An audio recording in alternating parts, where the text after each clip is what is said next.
Hey guys, so this is something new that we're trying for our YouTube, where once a month we will be picking one of our more informational videos, I guess lectures is what I'm going to call this, that would normally go on our Patreon for our subscribers, and we're going to put it out, for everyone on YouTube. So this is mainly for those of you who have been maybe you've heard of us or you've been on the fence about trying it out.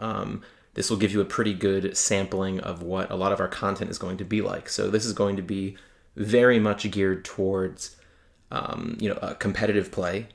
And what I'm going to talk about today are the Numeron cards, which should be coming out in Battles of Legend, Armageddon's Revenge. They just recently came out in Japan in their collector's pack, and they've been doing pretty well from what I understand, and I'm a big fan of them, and I'm going to go over their effects, their play style, and some sample deck lists that will be, the two of them will be legal immediately in the TCG upon, presumably if these are in Battles of Legend, it will be legal then, and then another one will be a Rise of the Duelist deck list, which will come out a few weeks later in August. So let's just get right into it.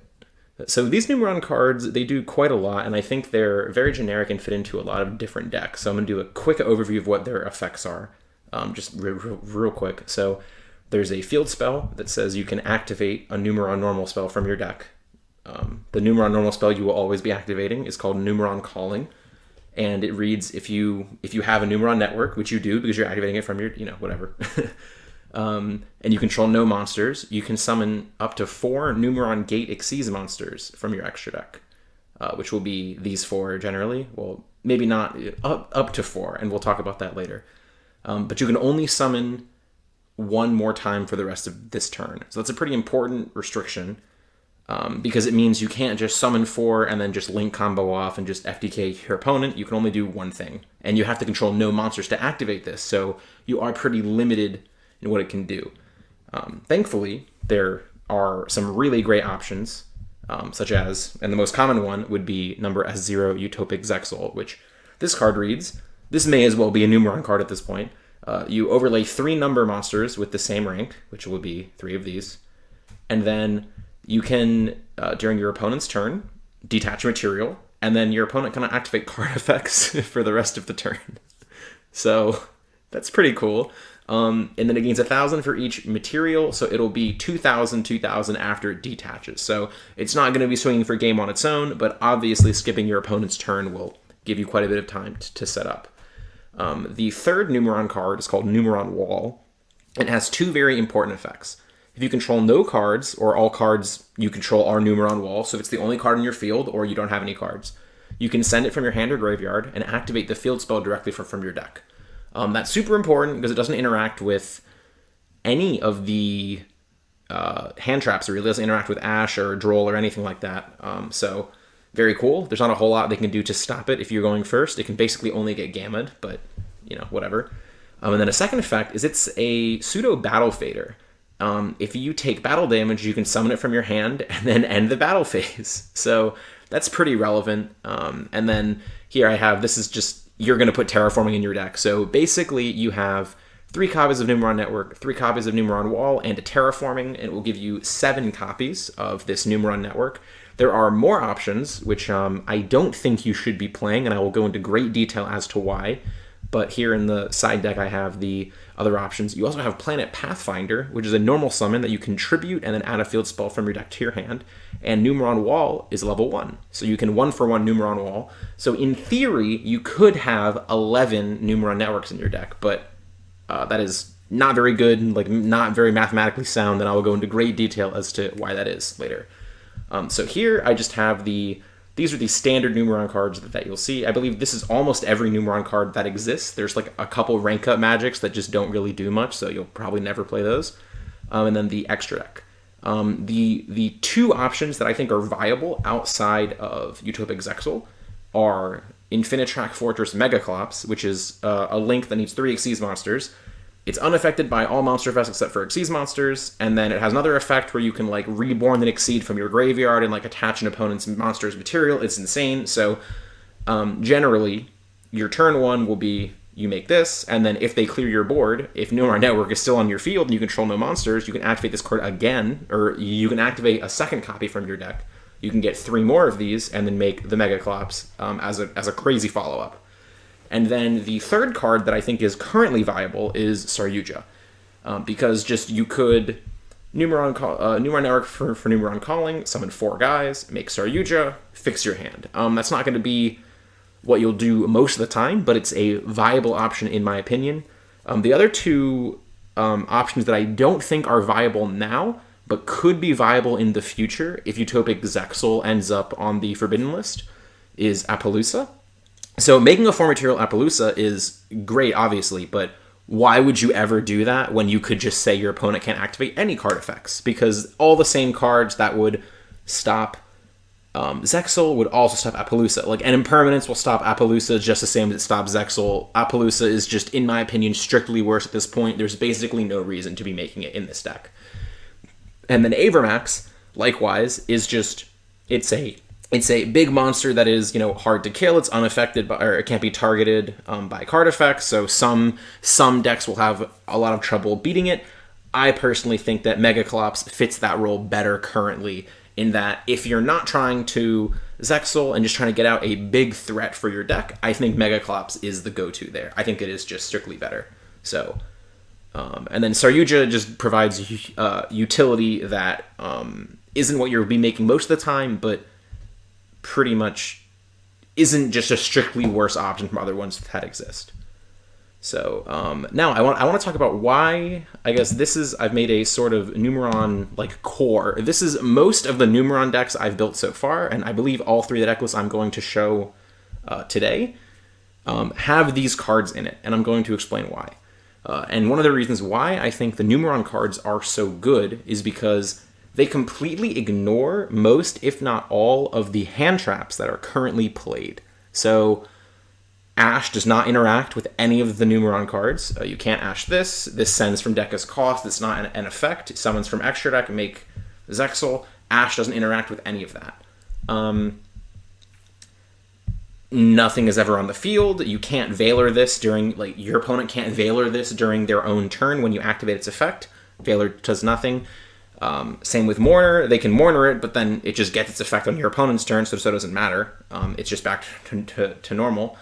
And the only hand trap that actually interacts with it is Impermanence. They have to chain Impermanence to its effect. And as I mentioned earlier, you can summon up to 4 Exceeds.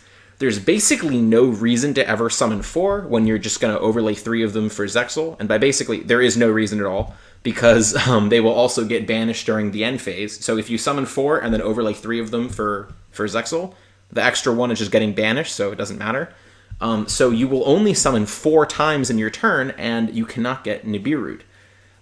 When I mentioned earlier that I think Planet Pathfinder is strictly worse than all these other options, it is because Planet Pathfinder will actually be a 5th summon. Your first summon will be Pathfinder, then Numeron Calling summons 3 monsters, and Nibiru counts the monsters being summoned, not the number of times you summon.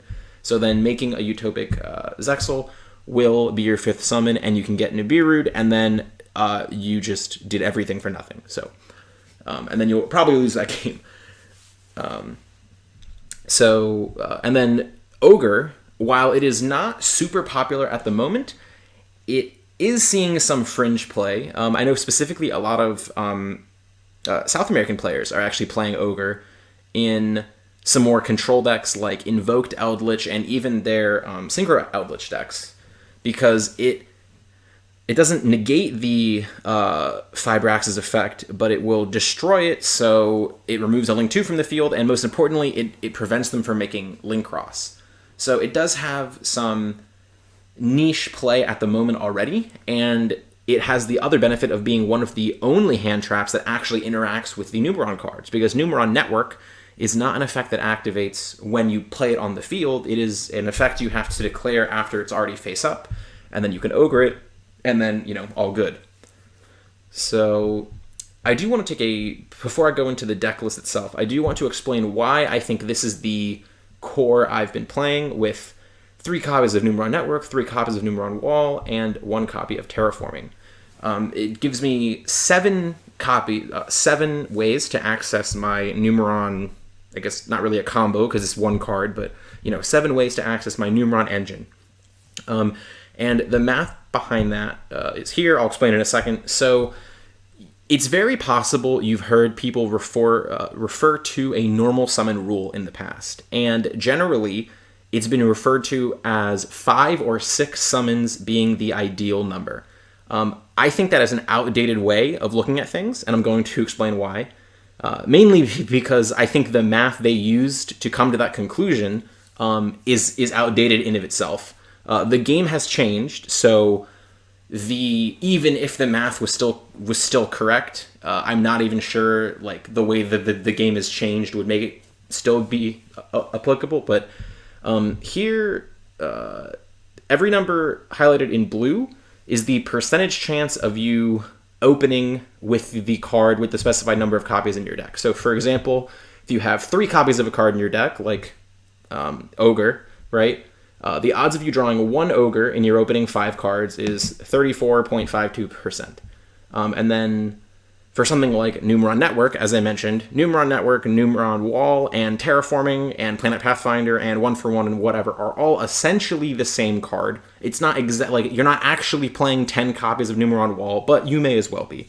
So as the number increases, I have the percentage chance of opening 1 copy or 2 copies or even 3 copies, which matters. And then the green and yellow and red I have color-coded to show the percentage increase for each copy you add. So for example, you had a 34.52% chance of opening a card with 3 copies. With 4 copies, it is 43.6%, so you had a 9% increase when adding the 4th copy.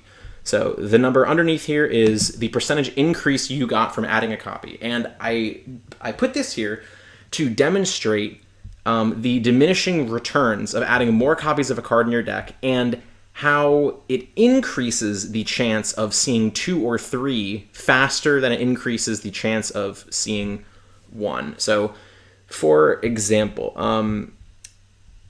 once you get to 8, for example, this is where I have it as yellow, you increase the chance of seeing 2 and the chance of seeing 1 at the same rate. And then once you get further than that, to 9 and 10, you actually only see about a 4% increase in opening 1, but almost a 6% increase in opening 2. And this is detrimental because multiple copies of these Numeron cards don't actually achieve anything. Having 2 Numeron networks does not do anything for you. You can only use 1. Even if it gets ogred, it doesn't, like, you can't activate a second one. It's once per turn. So it is a strictly dead card. And where I think this really matters is I think the Numeron Network card is so powerful. If I were to choose, I would rather open 2 than 0. Obviously, you would prefer to open 1, but I would rather open 2 of it than 0, which is why I'm okay with having 7 in my deck, and I have a 20% chance of opening 2 of them. Not ideal, but it gives me that 65% chance of opening 3. Once you start getting, further and further along, over here, I actually have the chance of opening 3 copies. And when you start seeing 3 copies of this card is when I personally think things start to go south.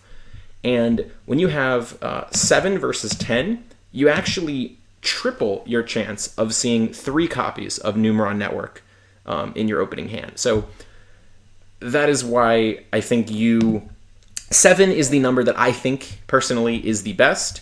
It's where you still get the maximum return on investment for increasing the number of copies.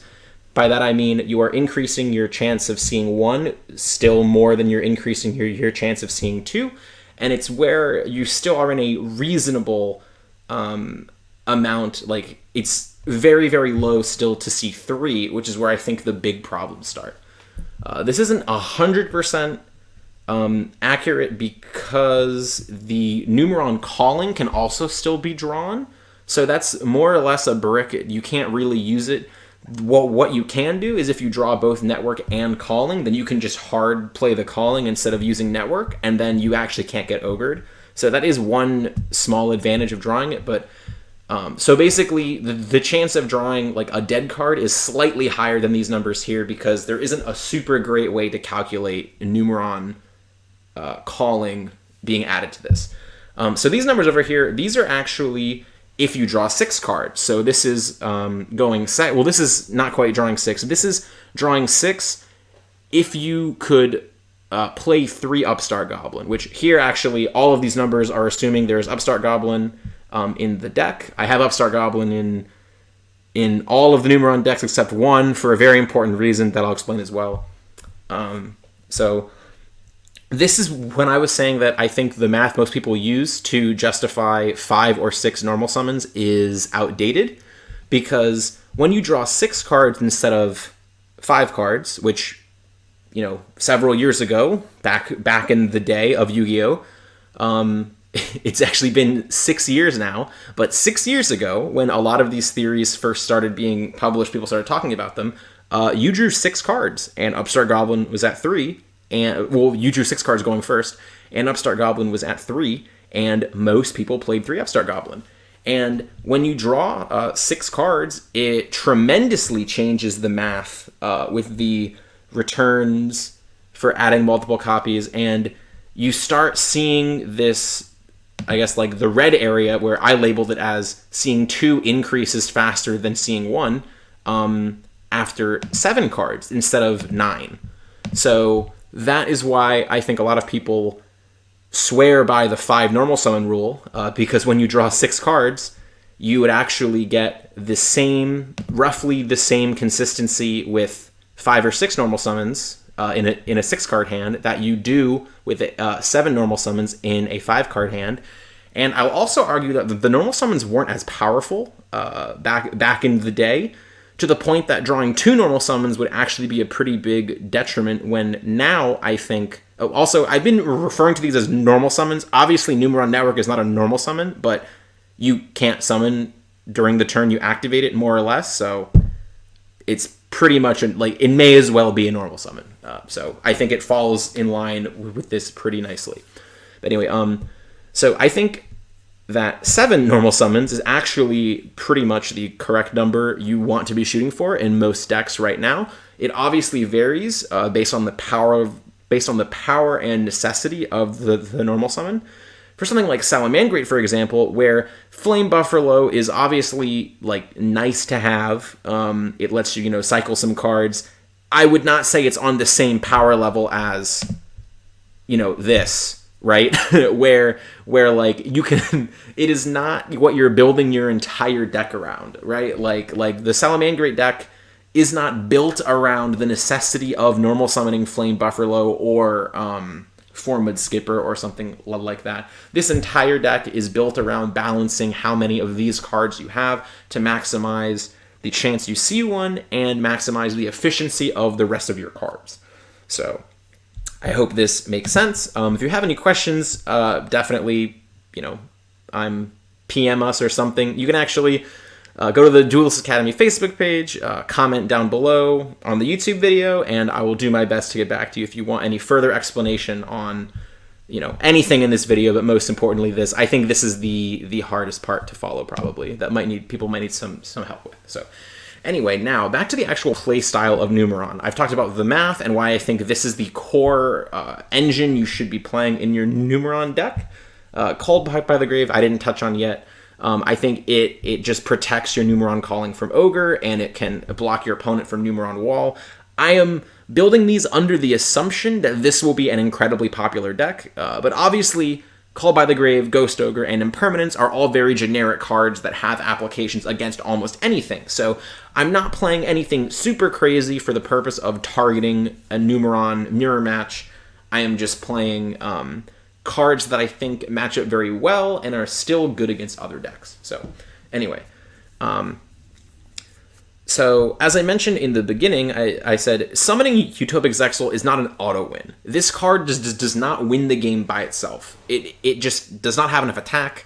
Which is also why I don't think you can justify playing a deck of 11 Numeron callings, summoning Utopic Zexal, and just extending your handshake, because your opponent will probably have something prepared for this card. I think it will be incredibly popular. I think a lot of people will be playing cards to hopefully combat it, such as Gamma or Impermanence or something, maybe Chalice, or when Rise of the Duelist comes out, I believe there are more cards that can help with that as well. So I think you will need a secondary engine to help seal the game, which is where my sample deck list will come in.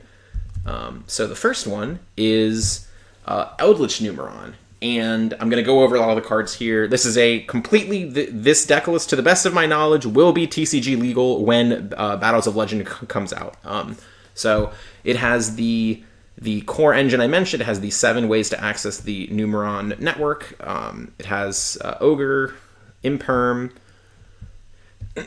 and this one even main decks Gamma. That was what I decided to be my last hand trap, because Gamma can also protect your Numeron network from Ogre.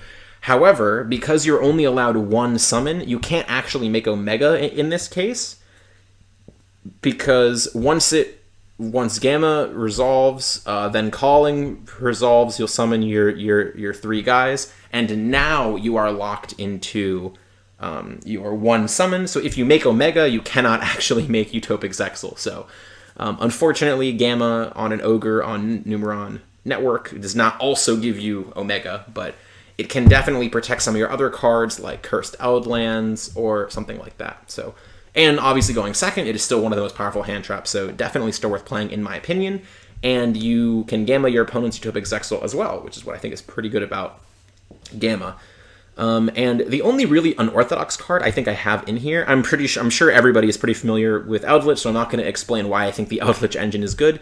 I did include 2 copies of Foolish Burial Goods. I was just looking for more consistency cards. I think unlike the Synchron Eldritch deck, and where the advantages and disadvantages of the Numeron engine come in are, your Numeron engine is much, much, much more likely to resolve than your Jet Synchron. Like, if Jet Synchron resolves, you're drawing cards, you're ending on negations, or True King of All Calamities, or something like that, right? It's not, but the advantage of Jet Synchron isn't just the board you're making, it's also the cards you're drawing off of Coral Dragon or Formula or something like that. So when you resolve it, you're drawing all your cards, and then you see both engines, and you basically win. However, 1 or 2 hand traps will almost completely shut down your entire combo, and then, that's that. This one, most hand traps, as I've been explaining, don't really interact with this. However, it doesn't draw.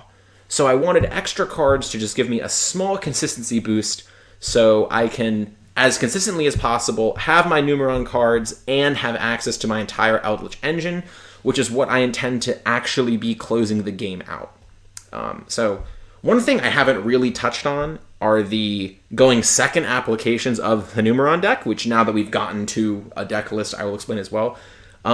These all 4 of them have the same effect, where if at the end of the damage step they battle, you can detach a material to double the attack of all Numeron monsters you currently control. Obviously, they don't have materials, but thankfully, Konami thought of this, and Numeron Network also says you do not have to detach materials to use Numeron effects. So, in going second, when you go second, there are worlds where you just steal games where you just summon 4 Numerons. Your first one attacks, activates effects, which makes them all go to 2,000. Your second one attacks, only if it attacks a monster. You make your remaining 2 go to 4,000, and then your third one attacks and makes your remaining one go to 8,000. So through a lot of instances, you can probably imagine that will be game. So there are a lot of ways to, I think this will be a very interesting mirror match to navigate, in that you get OTK'd super easily if you leave up a lot of monsters. Because if you leave up 3 monsters, then you give your opponent a lot of opportunities to actually resolve all of their attack doubling effects, and when gate number 4 punches you for 8,000, you're probably going to be dead.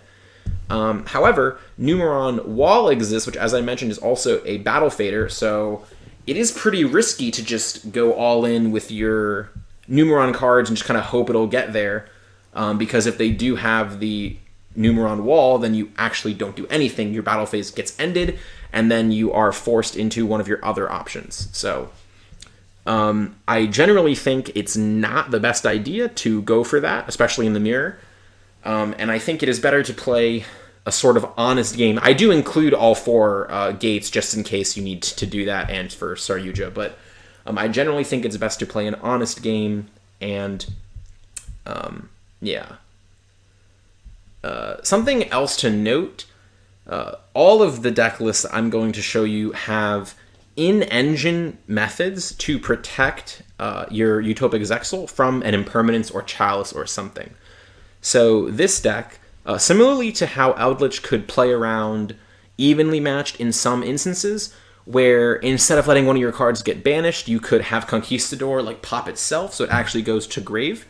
If you do have your engine set up with the help of goods or something like that, and you do have Sanguine and a Conquistador, when you get Impermanenced on your Utopic Zexal, you can chain Conquistador and then chain Sanguine. So then Sanguine will summon your Golden Lord, and then Conquistador will summon itself, and then Conquistador can destroy your Utopic Zexal, so Impermanence will not be able to resolve, and then your opponent can activate any card effect for the rest of the turn.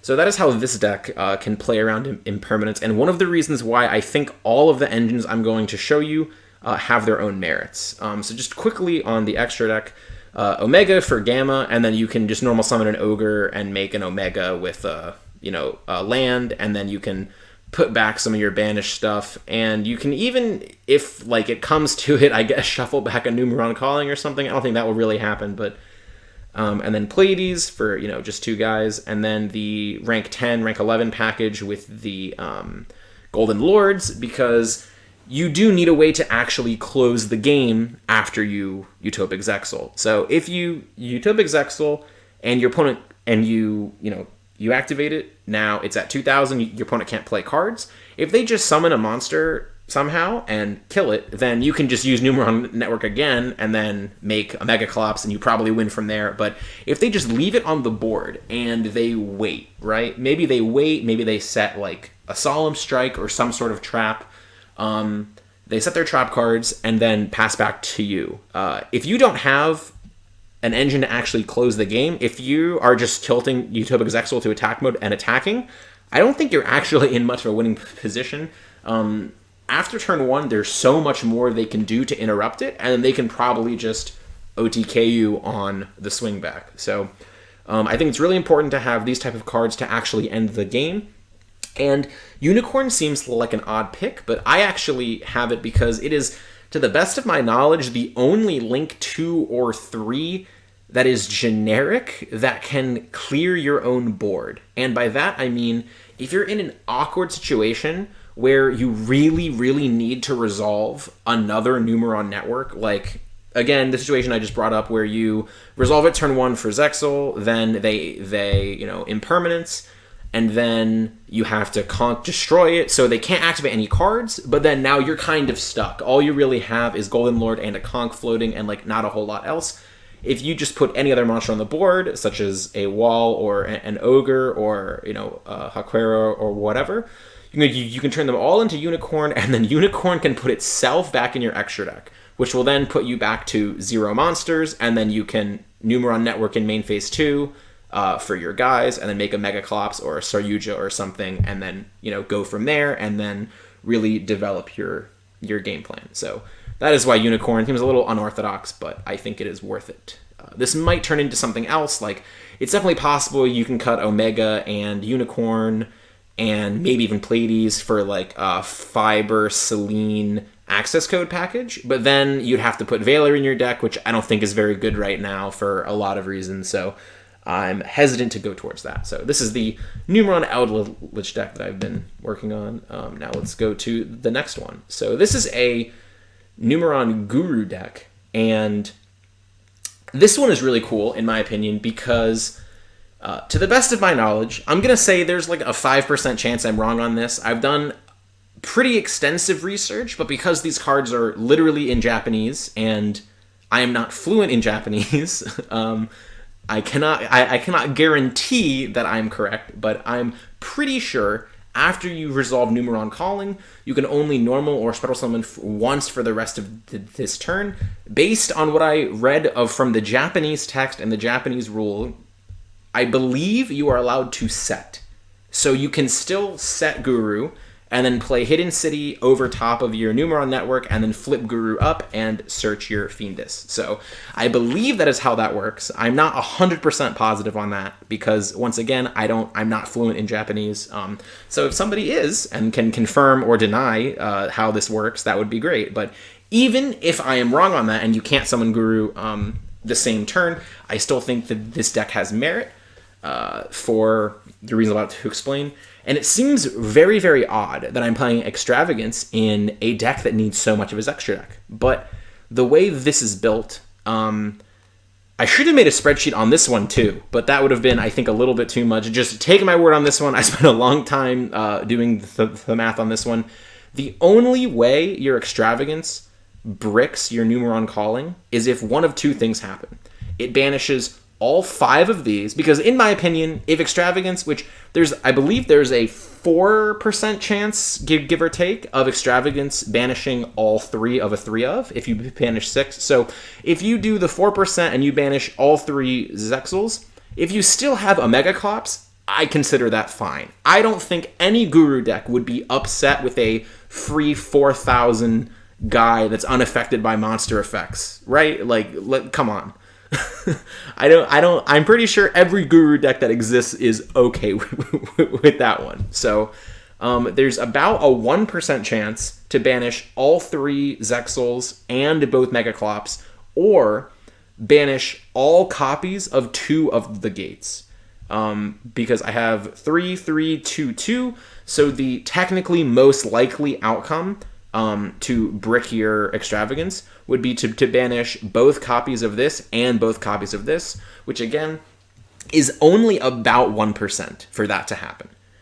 So literally 99 games out of 100, if you activate Extravagance, your Numeron network is just fine, and I think you can deal with the 1% of your Numeron network, not literal 1% of your Numeron. It's probably closer to like 1.3%. But so if you don't like a 98.7% chance of just playing Pot of Greed in your deck with no downside, then I don't know what to tell you. I think I take that. Well, I take that every time. So this is just another engine. This one, unlike the Eldritch deck, isn't based around ending the game in 1 or 2 turns to capitalize on S0. It's about using the time that S0 buys you to set up a pretty much unbreakable board, right? I mean, not board, but you get traps, you get floodgates, you have hand traps, and you just establish a very, very dominant position. So this is just a very, very heavy control deck. So the ideal world of something like Extravagance, Numeron, whatever, you get S0, Hidden City for Guru, set Guru, flip Guru, get Fiendus, set traps. What can they do? The way that this deck protects S0 is obviously just trap cards, and then if you do have the Guru Fiendus option, then you can protect your S0 from your opponent's impermanence, stuff like that way. So, cool stuff. This one I don't think needs quite as much explanation. I think it's pretty self-explanatory. Also, terraforming is much better in this deck because this either gets Numeron Network, or if you already have a Numeron Network and you draw terraforming, then you can terraforming for Hidden City, and it's just insane. So, the final deck I want to show is a Numeron Dragma deck. So this is the one that will be legal with Rise of the Duelist, as I mentioned. So on our Patreon, Vlad has a wonderful Dragma video. So I'm not going to go into deep discussion about the actual Dragma cards. I'll just very, very quickly say this one is a Searcher. It's basically Stratos. This is almost like a Mech Knight, just a big guy, and you can summon it from your hand pretty much for free if you have Dragmas and extra deck cards, and it negates an effect. This is a Rhoda, but it also sends a card from the extra deck, which matters. And this is, it destroys an opponent's monster and sends a card from your extra deck. And they all have the restriction that you cannot summon from your extra deck for the rest of the turn, which is fine. The downside of this deck compared to the other decks I've mentioned is if you draw Numeron Network and Ecclesia in the same turn, you actually cannot use both, which is unfortunate, but is fine, because the Dragma engine is basically just a way to capitalize, once again, on the turns that S0 buys you.